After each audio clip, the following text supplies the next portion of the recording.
Son günlər çox adam bir sual verir. Dünyada müharibə və gərginlik artırsa, niyə qızıl hər dəfə bahalaşmır? Çoxları düşünür ki, kriz varsa qızıl avtomatik qalxmalıdır. Amma bazar həmişə bu qayda ilə işləmir. Çünki böyük investorların düşüncə tərzi biraz fərqlidir. Məsələn, kriz başlayanda onların ilk etdiyi şey qızıl almaq olmur. Onlar əvvəlcə risklərini azaldır və pullarını nəqd saxlayırlar. Səbəb də sadədir. Böhran vaxtı bazar çox qarışıq olur.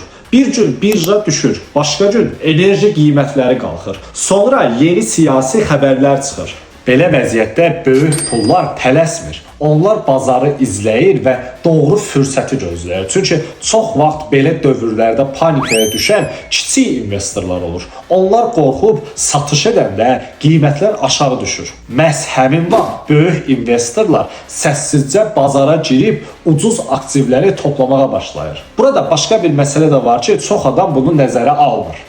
Dünya bazarında pullar nəqd qalanda adətən dollara yönəlir. Kriz dövründə dollara tələbat artır və dollar güclənir.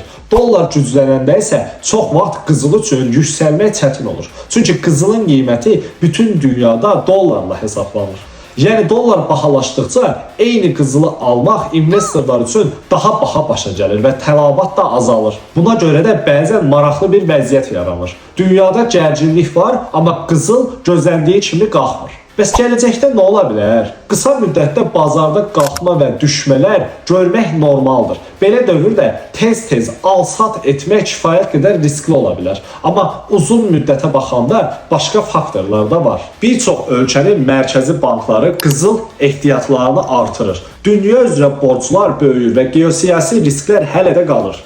Buna görə də bir çox investor düşünür ki, uzun müddətdə qızıl yenə də vacib aktiv olaraq qalacaq. Və sən necə düşünürsən? Kommentlərdə yaz.